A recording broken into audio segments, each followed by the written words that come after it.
प्रदेश में 2027 में भारतीय जनता पार्टी फिर तीसरी बार सरकार बनाए, इसके लिए अभी से ही प्लानिंग शुरू हो गई है।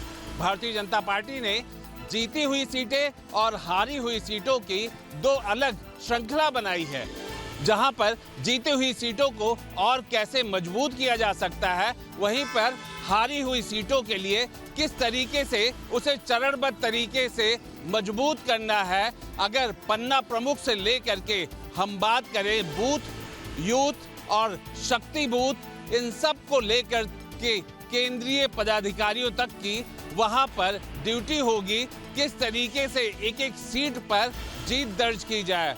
दूसरा ये बात भी तय है कि मुसलमान के इलाकों में जो सीटें हैं उन पे कैसे जीत दर्ज किया जाए, किस तरीके की प्लानिंग की जाए, कैसे वहां वोट बैंक को और मजबूत किया जाए।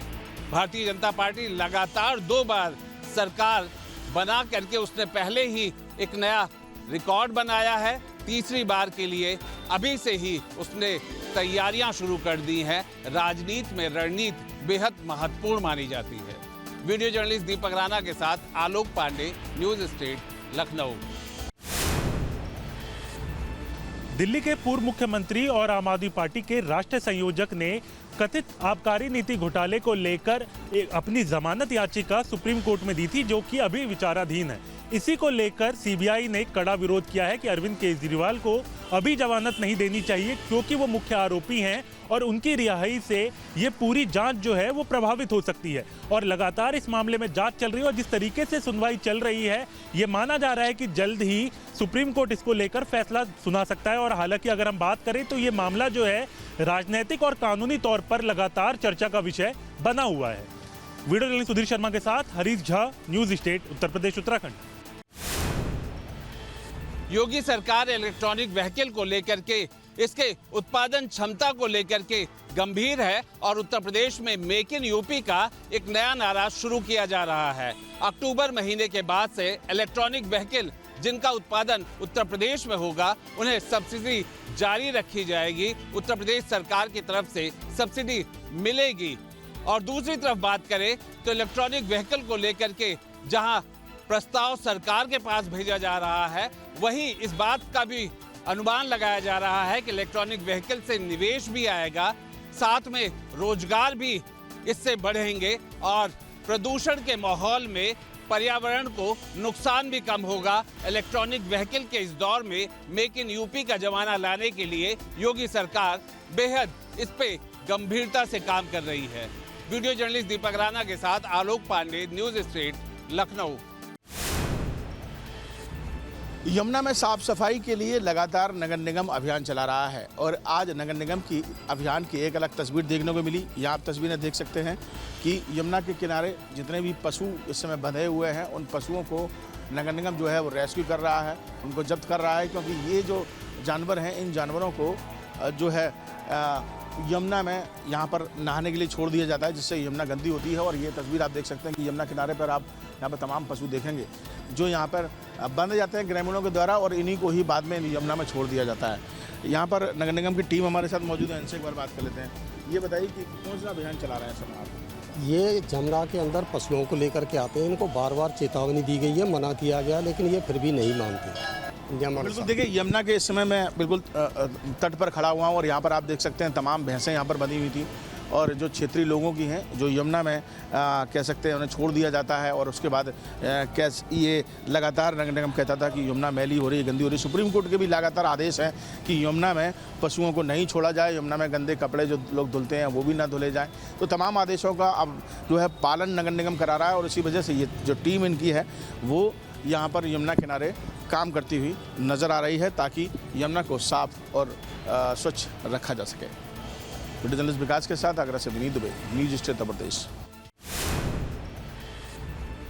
उत्तर प्रदेश के मेरठ शहर में स्पाइडरमैन की आमद हो गई है। ऐतिहासिक धरोहर घंटाघर पर स्पाइडरमैन की वेशभूषा पहनकर लचीले बदन वाले युवक के द्वारा स्टंट करने और उसका वीडियो सोशल मीडिया पर वायरल होने के बाद सनसनी फैल गई है। वीडियो में एक युवक स्पाइडरमैन की तरह पोशाक पहनकर घंटाघर पर चढ़कर स्टंट और हैरत अंगेज कलाबाजी करता नजर आ रहा है। खास बात यह है कि मेरठ के घंटाघर केवल मेरठ का प्रतीक ही नहीं बल्कि संरक्षित स्मारक और राष्ट्रीय धरोहर भी है। ऐसे में राष्ट्रीय धरोहर पर किस प्रकार की बेहुदा हरकत को एक बड़ी गंभीर लापरवाही माना जा रहा है। सामाजिक कार्यकर्ता लोकेश खुराना ने इस वीडियो को आपत्तिजनक बताते हुए मेरठ पुलिस प्रशासन से आरोपी युवक पर कार्रवाई की मांग की है। मेरठ के इस देसी स्पाइडरमैन की हरकतें सिर्फ घंटाघर तक ही सीमित नहीं है बल्कि यह शहर की अन्य इमारतों पर भी स्टंट करता हुआ नजर आ रहा है। स्टंट करने की वीडियो बनाकर स्टंटबाज ने अपने इंस्टाग्राम पर अपलोड की है। वहीं वीडियो संज्ञान में आने के बाद पुलिस एक्शन मोड में आ गई है। मेरठ के एसपी सिटी आयुष विक्रम सिंह ने न्यूज स्टेट से खास बातचीत में बताया कि घंटाघर के आसपास लगे सीसीटीवी और स्टंटबाज के इंस्टाग्राम अकाउंट के आधार पर आरोपी युवक की तलाश की जा रही है। सवाल है कि ऐतिहासिक स्मारकों पर इस तरह की गतिविधियां धरोहर को नुकसान पहुंचा सकती हैं। सवाल है कि शहर के बीचों बीच बने घंटाघर स्मारक पर कोई व्यक्ति कैसे चढ़ गया। घंटाघर के सामने ही एसपी सिटी का कार्यालय भी मौजूद है तथा आसपास हाईटेक सीसीटीवी इंस्टॉल है। इसके बावजूद भी इस प्रकार की गतिविधि सुरक्षा व्यवस्था पर बड़ा प्रश्न चिन्ह लगाती है। अपने वीडियो जर्नलिस्ट के साथ अरुण सागर, न्यूज स्टेट, मेरठ। आवारा कुत्तों पर सुप्रीम कोर्ट के फैसले पर अभी लोग चर्चा कर ही रहे थे कि कानपुर में एक दिल दहला देने वाली वारदात सामने आई। यहाँ आवारा कुत्तों के झुंड ने एक बीबीए की छात्रा को अपना निशाना बना लिया। उन्होंने छात्रा को गिरा करके उसे जमकर नोचा, घसोटा और काटा। उसके चेहरे पर गंभीर घाव हो गए, जिसके बाद छात्रा को अस्पताल में एडमिट कराना पड़ा। अस्पताल में प्राथमिक इलाज के बाद उसे घर भेज दिया गया है, लेकिन उसके चेहरे पर अभी भी गंभीर घाव हैं। उसे खाने पीने में दिक्कत हो रही है। छात्रा बेहद गरीब परिवार से है। ऐसे में छात्रा का परिवार प्रशासनिक अधिकारियों से गुहार लगा रहा है कि छात्रा की उचित इलाज की व्यवस्था करा दी जाए। वहीं दूसरी तरफ एक बार फिर आवारा कुत्तों को लेकर के बहस छिड़ गई है। दरअसल जिस मोहल्ले में यह घटना सामने आई, वहां लोग डरे हुए हैं, अपने बच्चों को बाहर भेजने से डर रहे हैं। ऐसे में सवाल ये उठ रहा है कि क्या वाकई में इन कुत्तों को, जो आम आदमी के लिए खतरा बनते जा रहे हैं, उन्हें शेल्टर हाउस में रखा जाना चाहिए। बहरहाल सुप्रीम कोर्ट का फैसला आया है कि कुत्तों को शेल्टर हाउस में नहीं रखा जाएगा और अगर उन्हें शेल्टर हाउस में रखा गया है तो उन्हें टीकाकरण करने के बाद, उनकी नसबंदी करने के बाद उन्हें छोड़ दिया जाएगा। लेकिन जिस तरीके से ऐसी घटनाएं सामने आ रही हैं जिसमें आम लोग कुत्तों के हमलों का शिकार बन रहे हैं, वो ज़रूर इस बहस को दम दे रहे हैं कि सुप्रीम कोर्ट का पहला फैसला सही था या फिर दूसरा। वीडियो जर्नलिस्ट सूफी खान के साथ श्याम तिवारी, न्यूज स्टेट, कानपुर। नोएडा और ग्रेटर नोएडा में साइबर अपराध के मामले लगातार सामने आ रहे हैं। ताज़ा मामला साउथ कोरिया निवासी एक युवक के साथ साइबर ठगों द्वारा अंजाम दिया गया है। साइबर ठगों द्वारा ट्रेडिंग में मोटा मुनाफा देने का झांसा सोशल मीडिया के माध्यम से दिया था और जब साउथ कोरियन युवक द्वारा पैसा इन्वेस्ट किया गया तो शुरुआती तौर पर कुछ मुनाफे के पैसे उनके बैंक खाते में डाले और विश्वास जीता। विश्वास जीतने के बाद धीरे धीरे करके तकरीबन 90 लाख रुपए साइबर जालसाजों द्वारा साउथ कोरियन युवक से ठग लिए। साउथ कोरियन युवक जो है ग्रेटर नोएडा में एक रेस्टोरेंट चलाता है और वहीं पर उसके पास सोशल मीडिया के माध्यम से ट्रेडिंग में मोटा मुनाफा कमाने का झांसा देने वाले मैसेज आए थे, फ़ोन कॉल आए थे। फिलहाल इस पूरे मामले में अब साउथ कोरियन युवक द्वारा नोएडा के साइबर क्राइम थाने में FIR दर्ज कराई गई है।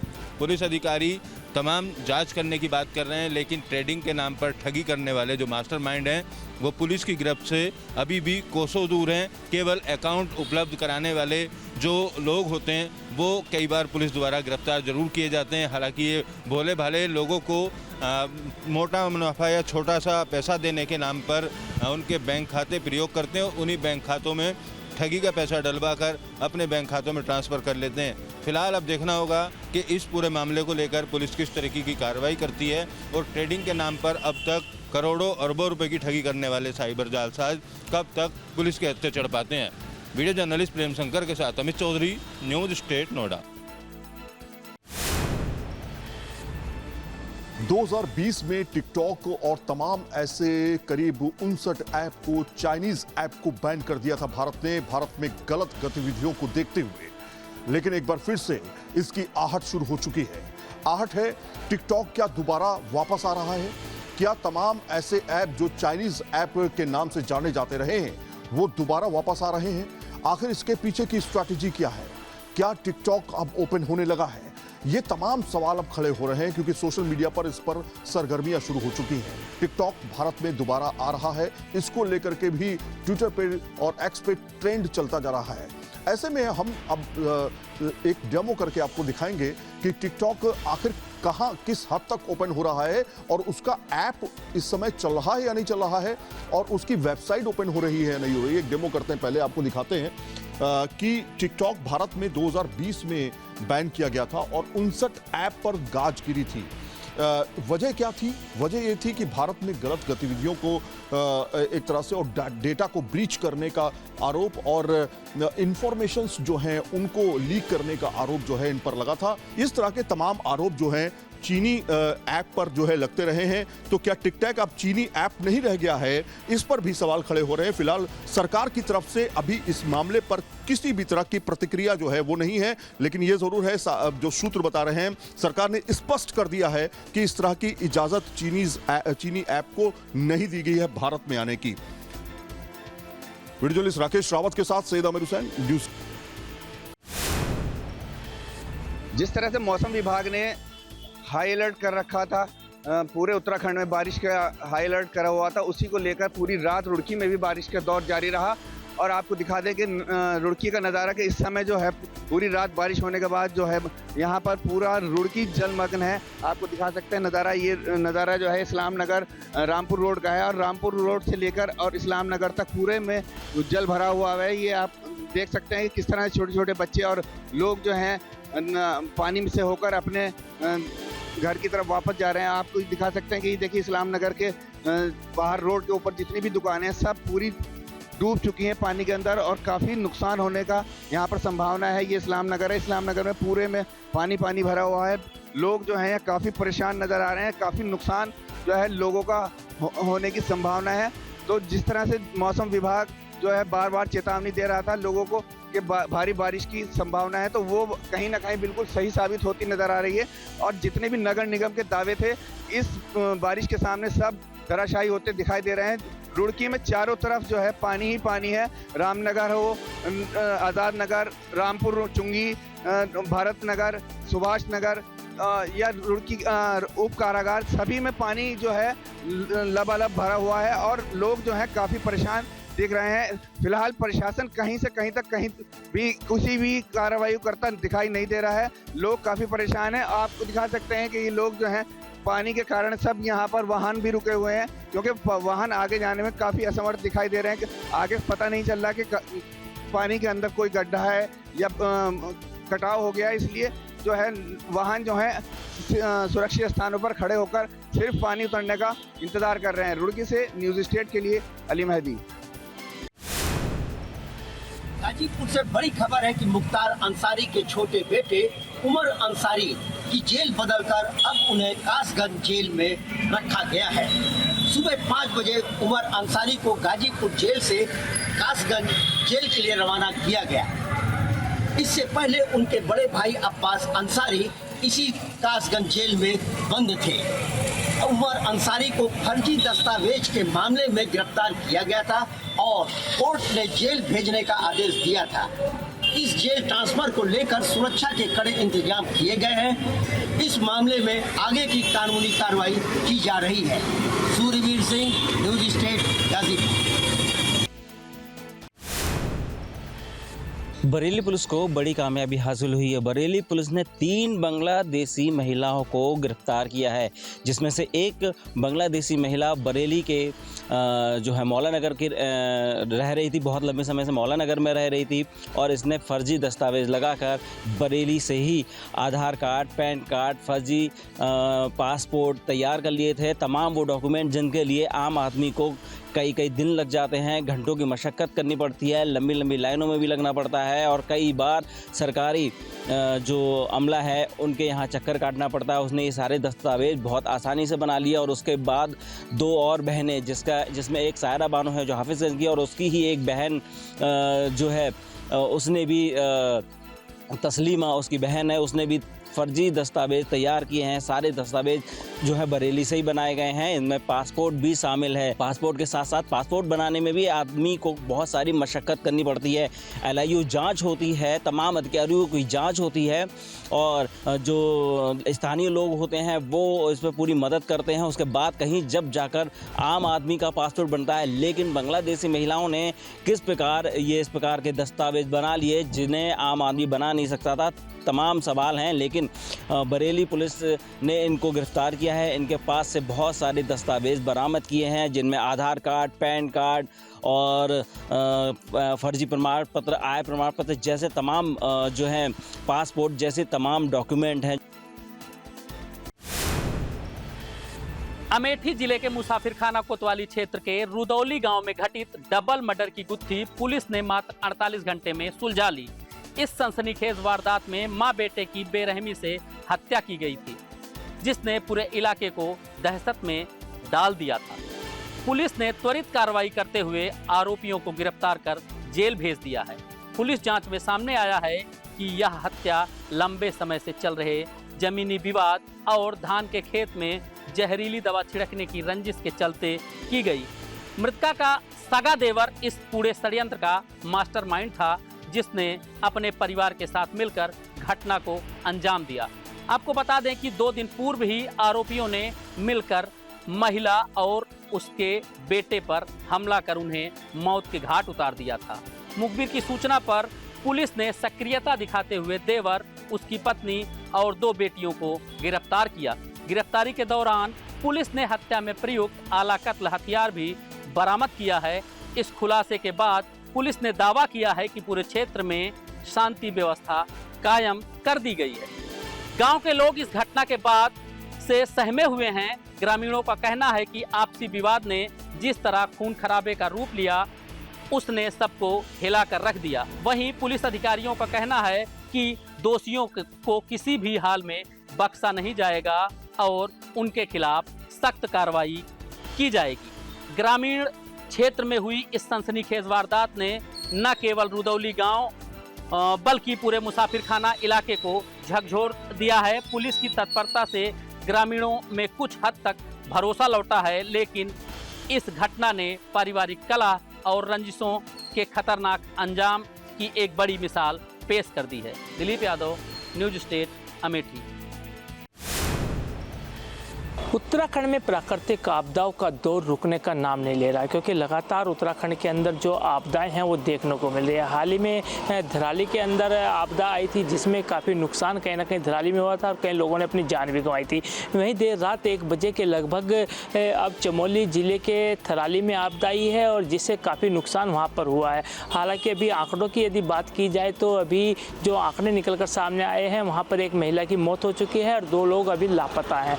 और वहीं देखिए कि जो थराली के आसपास के गांव हैं उनको भी काफ़ी नुकसान पहुंचा है, क्योंकि जो मलबा है वो लोगों के घरों में घुसा है और उसके साथ ही गांव के अंदर कहीं ना कहीं जो मलबा घुसा है उससे काफ़ी नुकसान वहां के लोगों को हुआ है। हालांकि जो रेस्क्यू टीमें हैं वो लगातार वहां पर रेस्क्यू कर रही हैं और मुख्यमंत्री पुष्कर धामी खुद अपनी नज़र इस पूरे मामले पर बनाए हुए हैं, क्योंकि आपने देखा होगा कि धराली के अंदर जब आपदा आई थी तो 3 दिनों तक मुख्यमंत्री पुष्कर सिंह धामी धराली के अंदर डेरा डाले हुए थे। लेकिन वही जो थराली की जो आपदा देर रात हुई है उसमें भी मुख्यमंत्री पुष्कर धामी पल पल की खबर जो है अधिकारियों से ले रहे हैं और अधिकारियों को निर्देश भी दे रहे हैं कि किस तरीके से जो रेस्क्यू अभियान है उसको बढ़ाया जाए। और इसी तरीके से देखा जाए कि जो आपदाएं इस तरह की होती हैं वो कहीं ना कहीं प्राकृतिक आपदाएं होती हैं, इनको रोका नहीं जा सकता, लेकिन इनको कम जरूर किया जा सकता है और कम करने के लिए लगातार मुख्यमंत्री पुष्कर धामी कार्य करते हुए नजर आ रहे हैं। News State Dhanrajgarh, Dehradun. आजमगढ़ में वाराणसी एसटीएफ ने बड़ी कार्रवाई को अंजाम दिया है। 1 लाख रुपए का इनामी बदमाश शंकर कन्नौजिया पुलिस मुठभेड़ में ढेर कर दिया गया है। ये शातिर अपराधी लूट और हत्या के कई मामलों में फरार चल रहा था और लंबे वक्त से पुलिस की गिरफ्त से बाहर था। सूचना मिलने पर एसटीएफ ने घेराबंदी की और मुठभेड़ के दौरान शंकर कन्नौजिया को मार गिराया। उसके पास से हथियार और आपत्तिजनक सामान बरामद किया गया है। फिलहाल पुलिस अब पूरे मामले की जांच में जुट गई है। आजमगढ़ से रामसकल यादव के साथ रवि प्रकाश सिंह। होशियारपुर के मंडियाला गांव में एक ऐसा धमाका कल देर रात हुआ जिसके चलते आसपास के लोगों के घरों की दीवारें तक हिल गई। आपको बता दें कि एक एलपीजी गैस टैंकर जो कि है उसमें ब्लास्ट हुआ, जिसके बाद ये हादसा जो कि होता नज़र आया। आपको तस्वीरों में आप देख सकते हैं किस तरह से ये एलपीजी गैस टैंकर जो कि है सामने नज़र आ रहा है, क्योंकि होशियारपुर में इस गांव के पास ही एक एलपीजी डंप है, जिसके चलते वहां से ये टैंकर निकला था। ये टैंकर निकल के जब यहां पे मुड़ रहा था तो इसके साथ एक पिकअप वैन जो कि है वो आके बीच में टकराती है, जिसके बाद इस एलपीजी टैंकर से गैस लीक हुई और एक भयानक धमाके की आवाज़ लोगों को आसपास जो कि है वो सुनाई देती है। आप देख सकते हैं जब ये पूरा हादसा हुआ तो किस तरह से जो आसपास की जगहें हैं वो प्रभावित हुई। आसपास कई दुकानें थी, कई घर थे और उन घरों के अंदर तक जो किया वो सेक जाता हुआ नज़र आया। उन घरों के लोगों में इस चीज़ को लेकर काफ़ी गुस्सा भी है, क्योंकि ये ऐसा पहला हादसा नहीं है बल्कि तीसरा हादसा हुआ है, जिसकी वजह से लोगों में काफ़ी गुस्सा है, क्योंकि रिहायशी इलाके के साथ ही जो एलपीजी गैस डंप बनाया गया है उस वजह से लोगों की जान को काफ़ी ज़्यादा खतरा है। जो कल देर रात 10 बजे के करीब ये ब्लास्ट हुआ, उसके बाद काफ़ी जो कि आसपास के 200 मीटर तक के घरों तक इसका प्रभाव जो कि पड़ता हुआ नज़र आया और लोगों के घरों की खिड़कियां, दरवाजे, दीवारें जो कि वो हिलती नज़र आई, कांपती नज़र आई जिस टाइम ये धमाका होता है। और जो यही बताया जा रहा है, जो पिकअप वैन जो टैंकर में जाके टक्कर मारती है वो काफ़ी ज़्यादा रफ्तार में थी, जिसके चलते ये पूरा हादसा जो कि है होता हुआ नज़र आया। फिलहाल जो कि है प्रशासन द्वारा 2 कैजुअल्टीज़ रिपोर्ट की गई हैं और 20 से ज़्यादा लोग जो कि वो गंभीर रूप से घायल बताए जा रहे हैं। वीडियो जर्नलिस्ट सचिन अरोड़ा के साथ अनमोल सिंह गुलाटी, न्यूज़।